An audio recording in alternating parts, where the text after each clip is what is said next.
Hello everyone. BCom part third insurance यानी बीमा के पेपर में आज हम जीवन बीमा अनुबंध एवं इसके आवश्यक तत्व, life insurance contract and it's essential elements के टॉपिक पर बात करने वाले हैं। जीवन बीमा अनुबंध यानी लाइफ इंश्योरेंस कॉन्ट्रैक्ट क्या है, इसके बारे में हम पहले बात कर चुके हैं। जीवन बीमा अनुबंध बीमा का एक ऐसा अनुबंध होता है जिसमें किसी जीवन का बीमा किया जाता है और इसमें जो बीमित है वह एक कंसीडरेशन प्रीमियम के रूप में इंश्योरेंस कंपनी को पे करता है। और जब एक निश्चित घटना घट जाती है यानी वो इवेंट की हैपनिंग हो जाती है, चाहे वह मैच्योरिटी के रूप में होती है, चाहे वह इंश्योर्ड की डेथ के रूप में होती है, उसके बाद में बीमा कंपनी उसे एक निश्चित धनराशि को पे करने का प्रॉमिस करती है या वचन देती है। यानी जीवन बीमा अनुबंध एक ऐसा अनुबंध है जिसमें बीमाकर्ता यानी इंश्योरेंस कंपनी बीमित या उसके उत्तराधिकारी को, तो बीमित या उसके उत्तराधिकारी को मतलब यदि इंश्योर्ड खुद जिंदा रहता है, यदि वो सरवाइव करता है और पॉलिसी मैच्योर हो जाती है, तो उस पॉलिसी का जो पेमेंट है वह इंश्योर्ड को खुद को मिलता है। और यदि उसकी डेथ हो जाती है तो वह उसके लीगल रिप्रेजेंटेटिव यानी उसके उत्तराधिकारी को मिल जाता है। इंश्योर्ड एक निश्चित प्रतिफल यानी जिसे हम प्रीमियम कहते हैं या कंसीडरेशन प्रीमियम के रूप में वह बीमा कंपनी को चुकाता है और घटना के घटित होने या निश्चित अवधि के पूरा होने पर, पूरा होने का मतलब पॉलिसी मैच्योर होने पर एक निश्चित धनराशि के भुगतान का वचन देता है। Life insurance contract is a contract whereby a person means insurer agrees for a consideration that is payment of a sum of money or a periodical payment called happening of an event dependent on human life। जीवन बीमा के आवश्यक तत्व essential elements of life insurance contract. जीवन बीमा अनुबंध क्या है ये जानने के बाद हम इसके आवश्यक तत्वों के बारे में बात करेंगे, इसके एसेंशियल एलिमेंट्स के बारे में बात करेंगे। एसेंशियल एलिमेंट्स को हमने 2 पार्ट्स में डिवाइड किया है, सामान्य तत्व यानी जनरल एलिमेंट्स, विशेष तत्व यानी स्पेशल एलिमेंट्स। सामान्य तत्व में वे तत्व आएंगे यानी जनरल एलिमेंट्स में हम उन एलिमेंट्स को शामिल करेंगे जो एज अ कॉन्ट्रैक्ट होने के नाते लाइफ इंश्योरेंस कॉन्ट्रैक्ट में ऐड किए जाते हैं। कहने का मतलब ये है कि किसी सामान्य अनुबंध के जो एसेंशियल एलिमेंट्स होते हैं वह लाइफ इंश्योरेंस कॉन्ट्रैक्ट के भी एसेंशियल एलिमेंट्स होते हैं। तो इसमें सबसे पहले हम लेंगे 2 पक्षकार यानी 2 पार्टीज। तो किसी भी कॉन्ट्रैक्ट को करने के लिए हम सभी जानते हैं कि 2 पक्षकारों का होना ज़रूरी है, वहाँ कम से कम एटलीस्ट 2 पार्टीज का होना ज़रूरी है। ठीक उसी तरह से जीवन बीमा अनुबंध में भी, चूंकि ये एक कॉन्ट्रैक्ट है, एक अनुबंध है, इसमें एटलीस्ट 2 पार्टीज होनी ज़रूरी है। इसमें पहली इंश्योरेंस कंपनी होती है और दूसरी पार्टी इसकी इंश्योर्ड होती है। पॉइंट नंबर 2, ठहराव यानी एग्रीमेंट होना ज़रूरी है। जैसा कि हमने कहा कि कॉन्ट्रैक्ट होना चाहिए, तो बिना एग्रीमेंट के तो कॉन्ट्रैक्ट हो नहीं सकता है। इसलिए जो इंश्योर्ड होता है, जो अपनी लाइफ का इंश्योरेंस करवाता है, वह प्रपोजल रखता है इंश्योरेंस कंपनी के सामने। तो उस प्रपोजल को जब बीमा कंपनी एक्सेप्ट कर लेती है तो दोनों के बीच में एक एग्रीमेंट क्रिएट हो जाता है। नेक्स्ट पॉइंट, अनुबंध करने की क्षमता, contractual capacity to make a contract. अनुबंध करने के लिए पक्षकारों में अनुबंध करने की क्षमता का होना ज़रूरी है, यानी जो इंश्योर्ड और इंश्योरर दोनों होंगे, दोनों में अनुबंध करने की योग्यता और क्षमता का होना ज़रूरी है। कॉन्ट्रैक्चुअल कैपेसिटी दोनों के बीच में होनी ज़रूरी है। नेक्स्ट पॉइंट, स्वतंत्र सहमति का रहेगा, फ्री कंसेंट का रहेगा। दोनों पार्टीज के बीच में कंसेंट होनी ज़रूरी है। बिना कंसेंट के कोई भी प्रपोजल जब तक उसे एक्सेप्ट नहीं किया जाता है, जब तक हम उस पर अपनी कंसेंट नहीं दे देते हैं, तब तक वो एग्रीमेंट नहीं बनता है। और ऐसी एक्सेप्टेंस या जो कंसेंट है, it must be free consent. वो क्या होनी चाहिए? फ्री कंसेंट होनी ज़रूरी है। स्वतंत्र सहमति होनी ज़रूरी है, यानी इंश्योर्ड पर किसी तरह का कोई दबाव नहीं होना चाहिए और न ही इंश्योरेंस कंपनी पर किसी तरीके का कोई दबाव होना चाहिए। इसी तरह से दोनों पार्टीज़ कॉन्ट्रैक्ट से कंसर्निंग जो जो इम्पोर्टेंट फैक्ट्स होते हैं उनको लेकर के बिल्कुल क्लियर रहें, बिल्कुल साफ साफ जो बात है वो जानते हैं और उसको एक्सपोज कर देना चाहिए, एक दूसरे को बता देना चाहिए। Next point, consideration. बिना कंसीडरेशन के कोई भी कॉन्ट्रैक्ट वैलिड नहीं होता है। Under section 25 of the Indian contract act ये कहता है कि बिना कंसीडरेशन के कोई भी अनुबंध कोई भी ठहराव व्यर्थ हो जाता है, इसीलिए कंसीडरेशन का होना ज़रूरी है। अब रही बात हमारे जीवन बीमा अनुबंध की यानी लाइफ इंश्योरेंस कॉन्ट्रैक्ट की, तो इसमें कंसीडरेशन क्या होता है?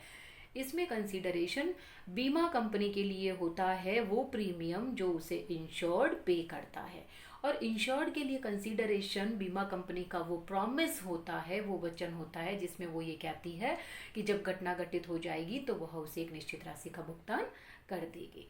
नेक्स्ट पॉइंट है लीगैलिटी ऑफ ऑब्जेक्ट, उद्देश्य की वैधता। तो बीमा के अनुबंध भी उद्देश्य को लेकर के किए जाते हैं, तो ऐसे उद्देश्य या ऐसा उद्देश्य वैध होना चाहिए।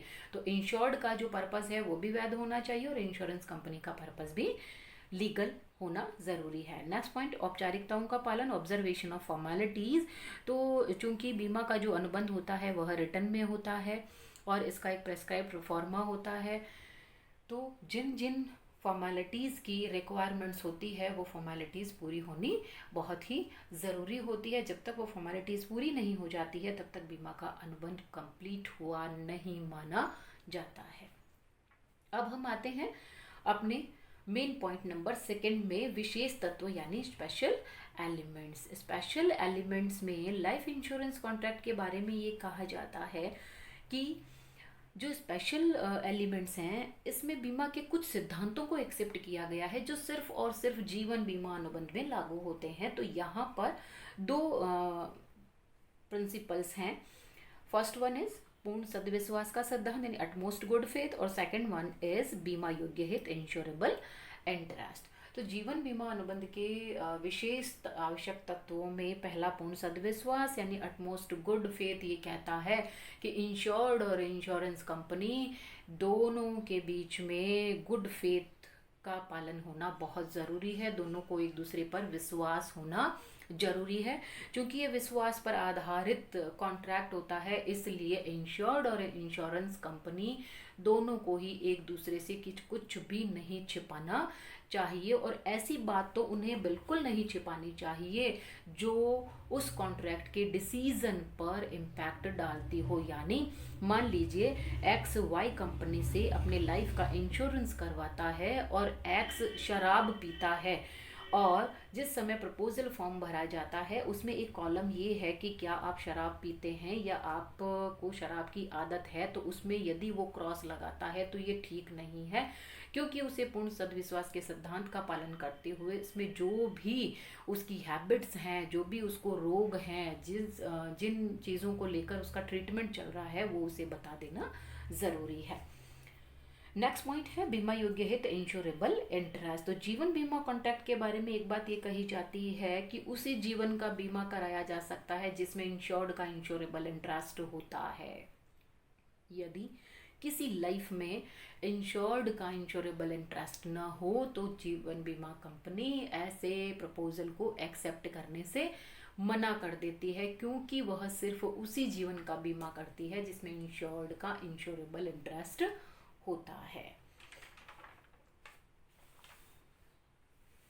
नेक्स्ट, जीवन बीमा कराने की विधि के बारे में बात करेंगे। क्वेश्चन बहुत इंपॉर्टेंट रहेगा आपके जीवन बीमा कराने की विधि, procedure of effecting life insurance examination के पॉइंट ऑफ व्यू से बहुत ही इम्पॉर्टेंट है और अक्सर ये क्वेश्चन पूछा जा सकता है। क्योंकि बहुत इजी है, आपको कोई दिक्कत नहीं आती है इसको लर्न करने में, और इसके साथ साथ यदि हम अपने जनरल नॉलेज की बात करें तो हमें कुछ चीज़ें इसमें सीखने को मिलती है कि जीवन बीमा हम किस तरह से करवा सकते हैं, हम किस तरह से अप्लाई करेंगे, अगला स्टेप क्या होगा, और फाइनली हमें पॉलिसी कब इशू हो सकती है, तो उसके बारे में हम बात करेंगे। तो इसमें जो पहला स्टेप रहेगा हमारा प्रस्ताव फॉर्म भरना, filling in the proposal form. तो सबसे पहली बात तो ये है कि इसमें मौखिक रूप से कोई प्रस्ताव नहीं किया जा सकता है। यदि कोई व्यक्ति बीमा करवाना चाहता है तो वह बीमा कंपनी के सामने या उसके ऑफिस में जाकर या एजेंट से अपने मुंह से बोल करके सीधा प्रपोजल नहीं कर सकता है।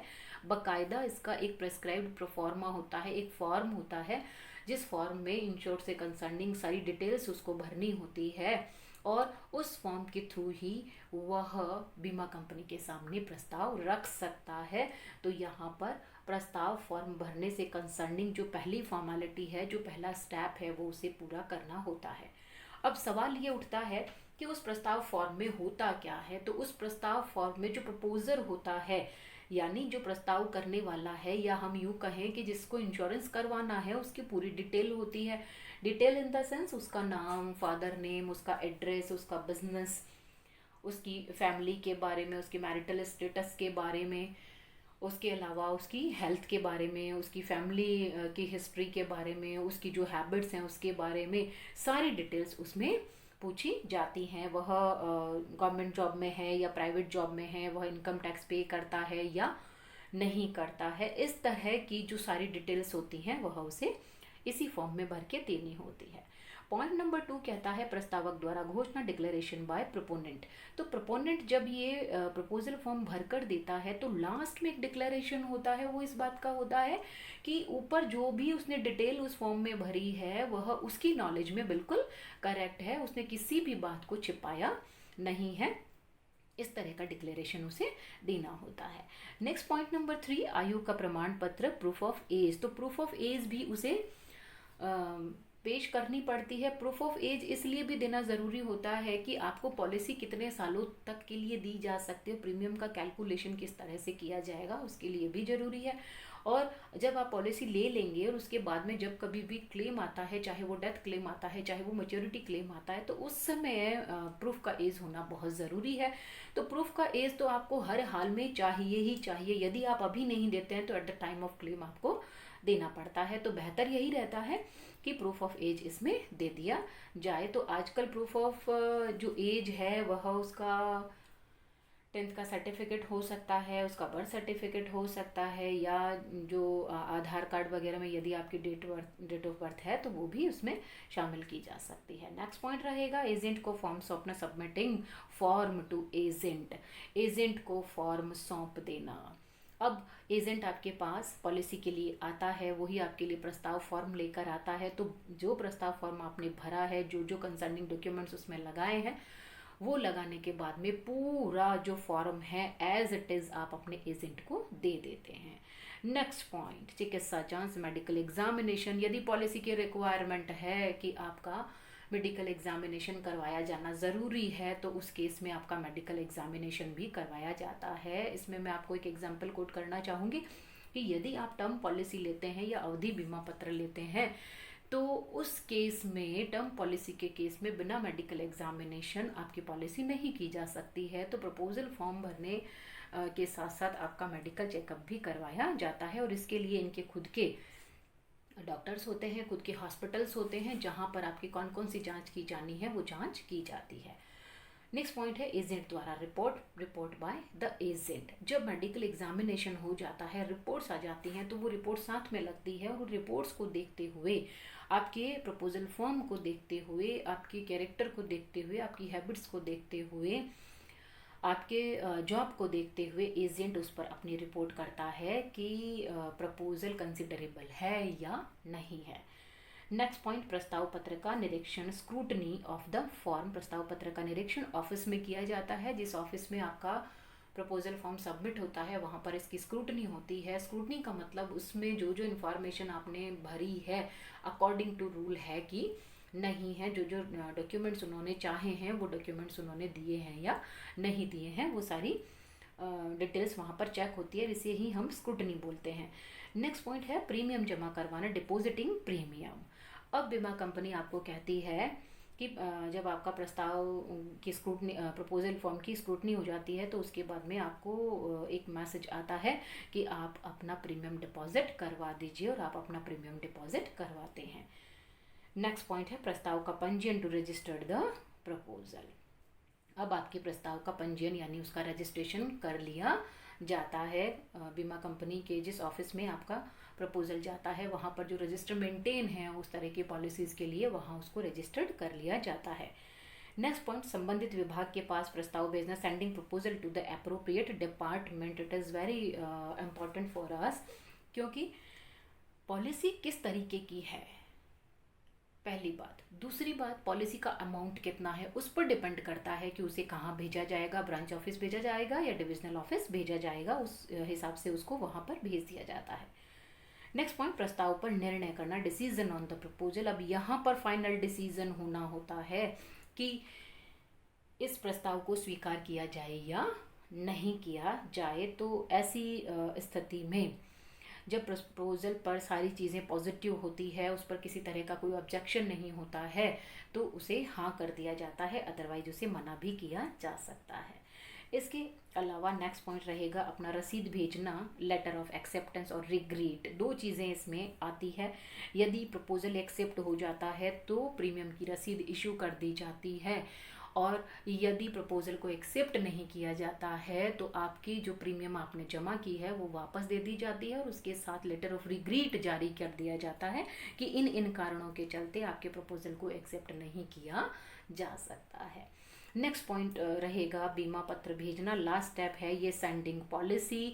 जब आपकी पॉलिसी पर डिसीजन पॉजिटिव होता है तो उस केस में आपको पॉलिसी लेटर इशू कर दिया जाता है, और इस पॉलिसी लेटर में वो सारी कंडीशन होती है जिन कंडीशन के अंडर आपको वो पॉलिसी लेटर इशू किया जा रहा है, या पॉलिसी बॉन्ड जिसे हम कहें, एप्रोप्रिएट वर्ड तो पॉलिसी बॉन्ड ही रहेगा इसके लिए, जिस पर उस बीमा कंपनी के हेड के, यानी उस प्रपोजल, वो जो प्रपोजल जिस ऑफिसर के अंडर में आता है उसके सिग्नेचर होते हैं। एक इम्पॉर्टेंट चीज़ और, इसमें इंश्योर्ड के साइन कहीं नहीं होते हैं, और इस पॉलिसी में जो जो रिक्वायर्ड इन्फॉर्मेशन होती है वो सारी आपको मिलती है। और ये पॉलिसी बॉन्ड आपके लिए इतना इम्पॉर्टेंट होता है कि जब भी कभी क्लेम आता है, बिना इसके क्लेम नहीं दिया जा सकता है। तो आज की क्लास में हमने जीवन बीमा अनुबंध एवं इसके आवश्यक तत्वों के बारे में और उसके अलावा जीवन बीमा कराने की विधि के बारे में चर्चा की। बहुत इम्पॉर्टेंट पार्ट है इंश्योरेंस का, बहुत इम्पॉर्टेंट क्वेश्चन है, इसे बिल्कुल केयरफुली आप रीड कीजिएगा। आज की क्लास में इतना ही। नेक्स्ट क्लास में हम फिर से नए टॉपिक के बारे में बात करेंगे। तब तक थैंक यू।